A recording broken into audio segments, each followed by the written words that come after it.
Question number 19, mister Sanjeev Bharat के resident है, उनका आय का पूरा विवरण दिया हुआ है। उन्हें बिजनेस और प्रोफेशन से इनकम हो रहा है 57,000 का, कैपिटल गेन हो रहा है 10,500 का, और जिस घर को उन्होंने खरीदा था 18-19 में और 19-20 में बेच दिया, यानी कि ये 24 मंथ से कम टाइम के लिए उनके पास है, इसलिए इसे हम शॉर्ट टर्म कैपिटल गेन मानेंगे।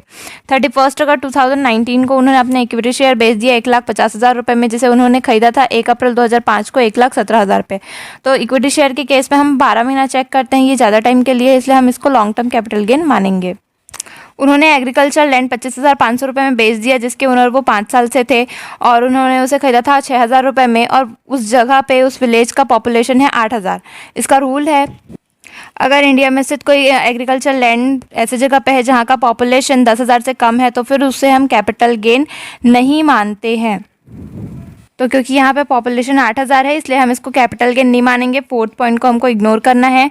उसके बाद 5th पॉइंट, 1 मार्च 2020 को उन्होंने अपना फ्लैट 11 लाख रुपए में सोल्ड कर दिया, जिसे उन्होंने 1 जनवरी 1996 में 1,20,000 में खरीदा था, और उसका फेयर मार्केट वैल्यू 1 अप्रैल 2001 को है 2 लाख रुपए का। तो हमको पता है कि अगर 2001 से पहले कोई घर खरीदा है और उसका हम कंपेयर करते हैं एक्चुअल कॉस्ट ऑफ एक्विजिशन, यानी एक्चुअल में उन्होंने खरीदा था 1,20,000 में और उसका फेयर मार्केट वैल्यू है 2 लाख, इन दोनों में से जो हायर रहता है उसको हम एक्चुअल कॉस्ट ऑफ एक्विजिशन मानते हैं। तो क्योंकि यहाँ पे 1,20,000 से ज़्यादा 2 लाख है, तो इसको हम एक्चुअल कॉस्ट ऑफ एक्विजिशन मानेंगे, यानी ये मान के चलेंगे कि इतने रुपये में उन्होंने खरीदा है। फिर हमको कहा गया है कि कैपिटल गेन कैलकुलेट करना है असेसमेंट ईयर 2021 के लिए, और उसका इंडेक्स बता दिया है 2001-2 का है 100, 5-6 का है 117 और 19-20 का है 289। तो इसका कैलकुलेशन होगा। Question number 19, computation of taxable capital gain for the assessment year 2021। पहला एक शेयर का कॉलम बनेगा और एक फ्लैट का कॉलम बनेगा। Full value of consideration, share को बेच दिया था 1,50,000 में, फ्लैट को बेचा था 11 लाख रुपए में। एक्सपेंस ऑन ट्रांसफर कुछ भी नहीं था, तो हम इसी को नेट वैल्यू ऑफ कंसिडरेशन मान लेंगे।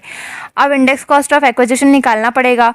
तो क्योंकि उन्होंने शेयर को खरीदा था 1,17,000 रुपये में, और ट्रांसफर ईयर का इंडेक्स है 289, परचेस ईयर का इंडेक्स है 117, कैलकुलेट करने पे आ जाएगा 2,89,000। तो जब 1,50,000 में 2,89,000 माइनस करेंगे तो यहाँ पे नेगेटिव बैलेंस आएगा 1,39,000 का। ये हमारा लॉन्ग टर्म कैपिटल गेन है, क्योंकि शेयर जो था वो लॉन्ग टर्म था। अब फ्लैट हम बेच रहे हैं, तो वहाँ पे फ्लैट खरीदा था, हम उसके फेयर मार्केट वैल्यू को ही एक्चुअल कॉस्ट ऑफ एक्विजिशन माने, क्योंकि वो हायर था। तो 2 लाख इंटू ट्रांसफर ईयर का इंडेक्स डिवाइडेड बाय जिस साल वो खरीदा था उस ईयर का इंडेक्स। तो क्योंकि यहाँ पे हमने 2001 का एक्विजिशन का कॉस्ट माना है, तो फिर यहाँ पे हमको 2001 के ही इंडेक्स नंबर से कैलकुलेट करना पड़ेगा। जब इसको हम सॉल्व करेंगे तो यहाँ पे आ जाएगा 5,78,000। 11 लाख में से 5,78,000 माइनस करेंगे तो यहाँ पे आ जाएगा 5,22,000 रुपये। अब ये भी लॉन्ग टर्म कैपिटल गेन है, तो ये लॉन्ग टर्म कैपिटल गेन में से यहाँ पे जो लॉस हुआ है उसको माइनस कर देंगे। मतलब 5,22,000 में से 1,39,000 माइनस करेंगे तो आ जाएगा 3,83,000, जो होगा taxable long term capital gain. अब यहाँ पे उनको शॉर्ट टर्म कैपिटल गेन भी हुआ था सेकंड पॉइंट में, घर बेचने से 10,500 का। तो ये दोनों का अपन जोड़ देंगे तो यहाँ पे आ जाएगा 3,93,500, जो उनका टोटल कैपिटल गेन होगा।